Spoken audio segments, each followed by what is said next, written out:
Estamos de volta com o programa Empreender Tecnologias.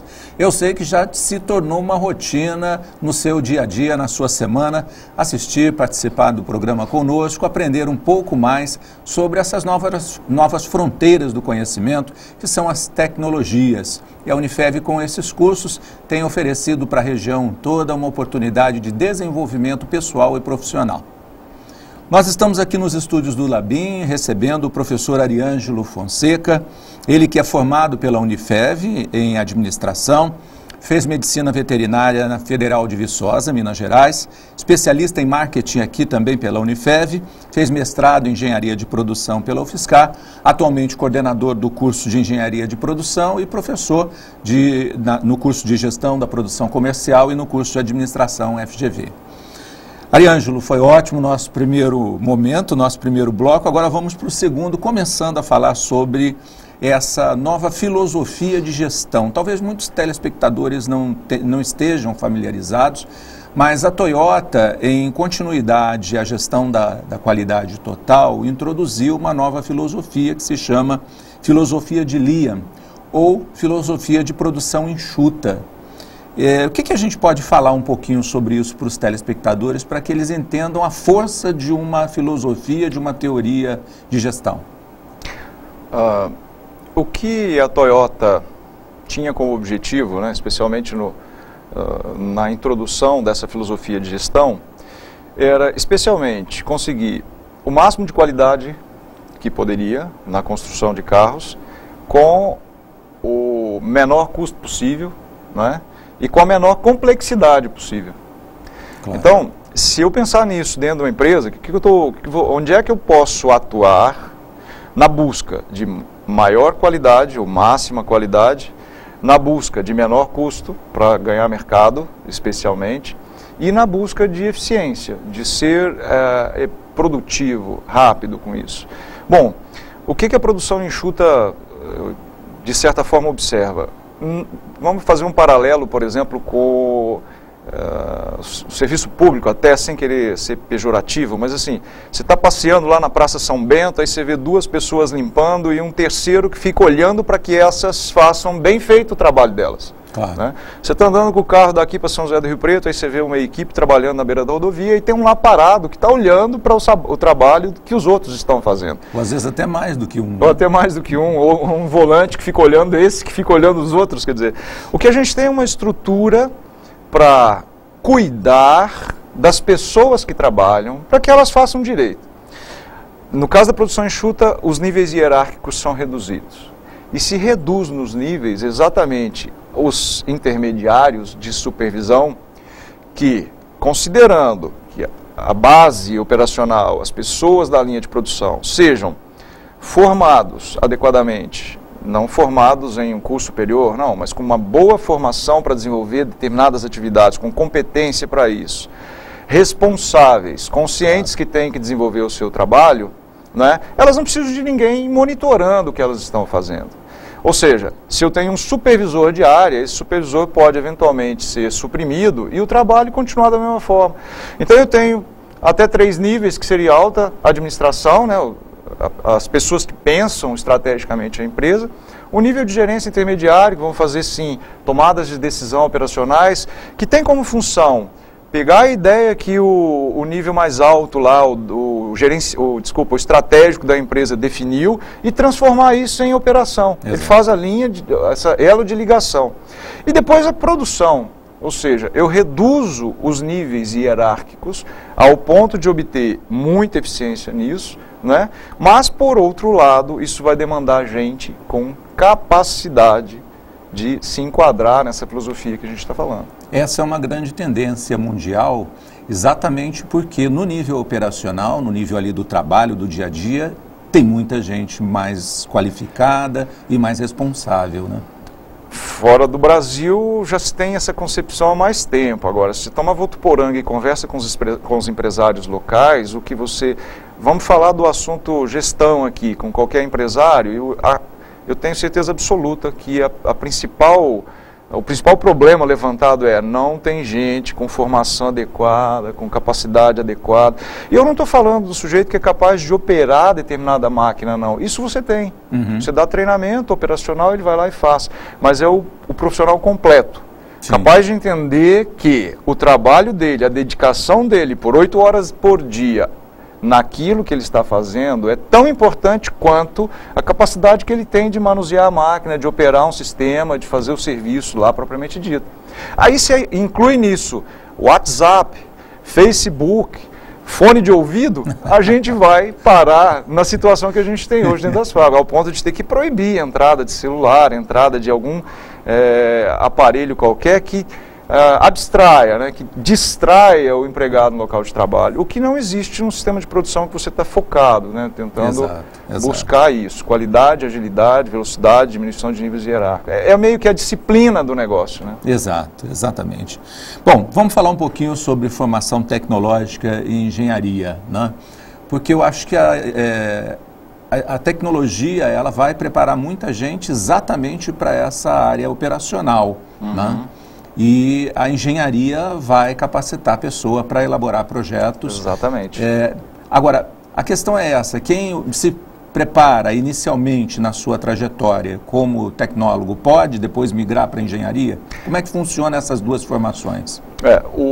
A formação em tecnologia ela é mais curta e mais objetiva, mais prática. Então vai dar ao aluno conceitos de gestão, essa conversa que a gente está tendo aqui agora, né, de atitudes produtivas no trabalho, teorias que possam fazer com que ele seja capaz de pensar, algumas informações operacionais, técnicas, não todas, porque isso depende de cada realidade empresarial. Se botar um recém-formado de tecnologia numa máquina específica, ainda assim ele vai ter que receber o tratamento específico ou o treinamento específico para aquela atividade. Não deixando essa ressalva que assim, o aluno sai com capacidade de aprender a operar e tudo mais. E curta, então com duração de 2 anos, ele já entra no mercado de trabalho. Esse mercado é muito maior do que o de engenheiro, não é? Porque você vai demandar, existem muito mais postos de trabalho para o tecnólogo do que para o engenheiro, tá certo? Apesar de que na nossa região ainda há um grande mercado de trabalho para a engenharia, né? Obviamente, a remuneração é menor do que a remuneração do engenheiro, quer dizer, tudo uma questão lá de estratégia, que é difícil para o adolescente tomar, eventualmente, né? Exato. Mas assim, o que você espera da vida? Eu quero uma formação curta, eu preciso entrar no mercado de trabalho, eu quero fazer diferença na empresa em que eu for atuar, e eu posso optar por um curso de tecnologia e isso vai suprir. Não, eu quero tudo isso, mas eu também quero olhar para uma linha de produção e reprojetá-la, cuidar do fluxo, entendeu? Ter ideias novas, desenvolver produtos, né? Conhecer profundamente um sistema ao ponto de poder interferir nele, aí eu caminho para a engenharia. Eu vou trabalhar na área de projetos, na área de planejamento, na área da linha como um todo e não só da operação propriamente dita. Eu vou interferir, inclusive, no mercado, né? Vou olhar para o mercado e dizer, olha, o mercado não quer mais um produto assim, ele quer um produto diferente e eu tenho que ter capacidade de transformar, né, ou de incluir no produto essa modificação que o mercado exige lá fora, e aí já estou falando da engenharia, competências que serão formadas além da tecnologia, do curso de tecnologia, no curso de engenharia. O que eu poderia dizer assim, ó, a tecnologia está mais voltada para a operação, para o fazer, né, e a engenharia, além de voltada para o fazer, também voltada para o pensar a linha, certo? Sem dúvida, sem dúvida. Bem, e com relação às organizações hoje, no processo de seleção, recrutamento e capacitação, porque capacitação custa dinheiro. Você pega o profissional sem a formação, você vai gastar dinheiro para formá-lo, né? E selecionar para encontrar o que é mais vantajoso, contratar e capacitar ou selecionar, recrutar e contratar alguém já com competências? Então, parece incrível, né? Mas a gente vive esse dilema também no dia a dia. Ainda não existem ofertas no mercado de profissionais que possam só serem recrutados, contratados e colocar para trabalhar. Então, por mais que a gente forme pessoas, ainda há no mercado uma grande demanda por pessoas com uma formação prévia para entrar em postos de trabalho em qualquer área aí nas empresas.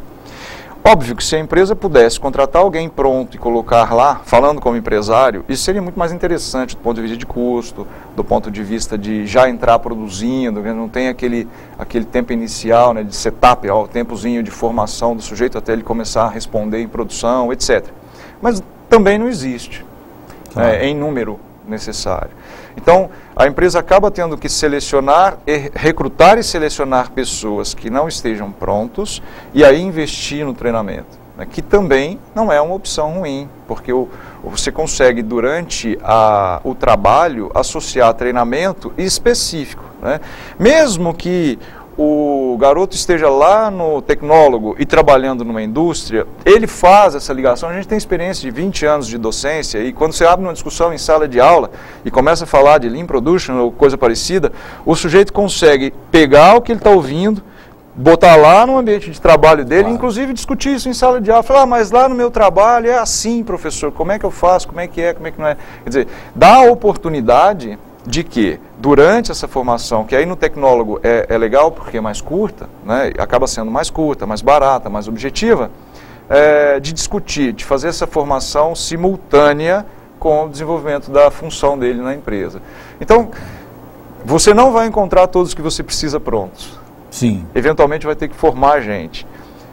O caminho de formação é árduo, é custoso, tem que gastar sim, tem que investir sim.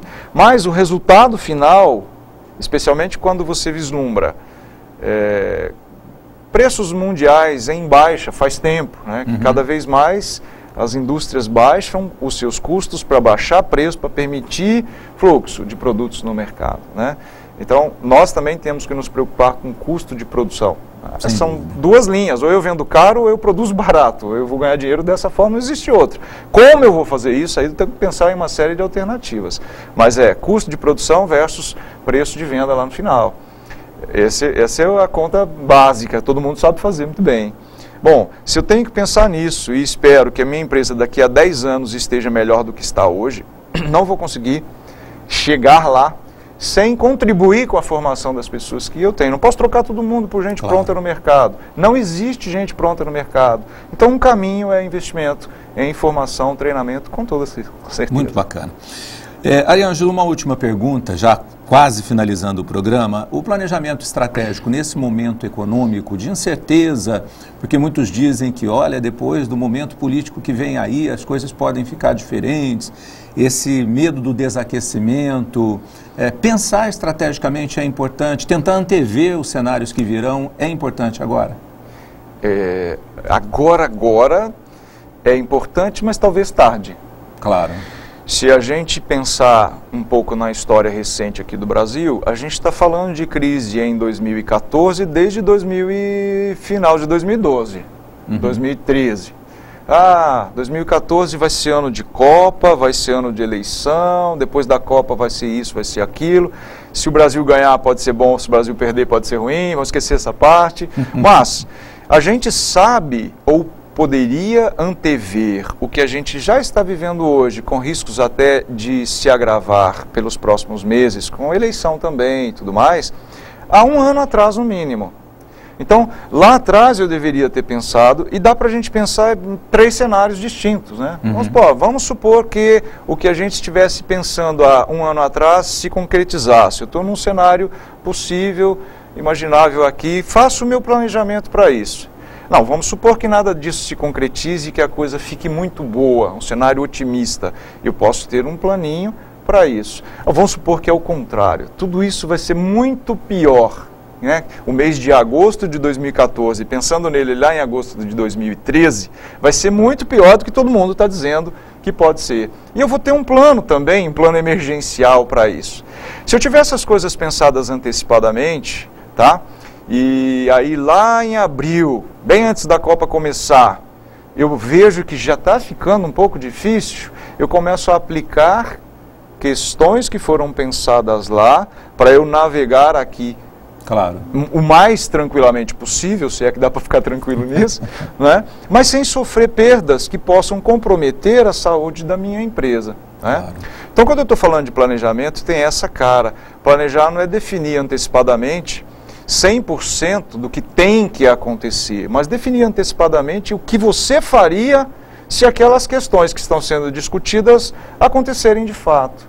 Né? Claro. Em outras palavras, para não ser pego de calças curtas, né? De surpresa. Então, planejar é antever as ações que você tomaria em cenários diferentes, pelo menos 3. Um padrão, normal, um otimista, um pessimista, sem muita complicação, ainda mais quando a empresa é simples. Né? Claro. E é mais ou menos assim, olha, eu tenho 10 empregados hoje, 10 empregados são capazes de um nível de produção tal. Putz, e se o mercado cair e eu tiver ociosidade de mão de obra, o que eu faço? Eu demito, eu mando para treinamento, aproveito o tempo, eu faço férias coletivas. Veja que eu tenho opções, não é só, não, vou mandar todo mundo embora. Depois você vai no mercado contratar gente pior do que você botou para fora. Quer dizer, as coisas vão nessa linha. Né? Claro. Mas o planejamento tem essa cara. Olha, eu preciso saber o que eu faria daqui a um ano se essa situação que está à mostra aqui, de fato se concretizar. Muito bem. Ari, olha, muito bacana a sua presença no programa, até porque a gente faz um esforço grande, né, para cada vez demonstrar mais como é que a academia pode ser parceira, uma boa parceira para as organizações, para a indústria, e sem dúvida nenhuma tudo isso fica muito mais fácil com a participação de professores, né, que trazem essa importante contribuição para o programa. Mineiro, de Formiga. Opa! Né? Muito obrigado pela presença e tomara que a gente tenha outras oportunidades de se encontrar aqui. Um abraço. Olha, eu agradeço muito por essa oportunidade. Vocês perceberam, mas eu gosto muito de falar disso, né? Porque é um assunto que realmente empolga quando você começa a entender, estudar e tudo mais. Eu gostaria de deixar uma última mensagem. Isso tem que ser feito com simplicidade. Não compliquem os aspectos ligados à gestão, porque a ideia da gestão é exatamente descomplicar. Então, fazer coisas com simplicidade, com seriedade e, com certeza, tem mercado para todo mundo. É um prazer estar aqui. Sempre que vocês precisarem, eu estou à disposição. Valeu. Gente, foi muito legal estar com a Ariângelo aqui no programa, estar com você aí na sua casa que nos acompanhou atentamente. Espero que você tenha uma ótima semana, porque na próxima a gente vai se encontrar de novo. Um abraço e até lá, se Deus quiser. Tchau!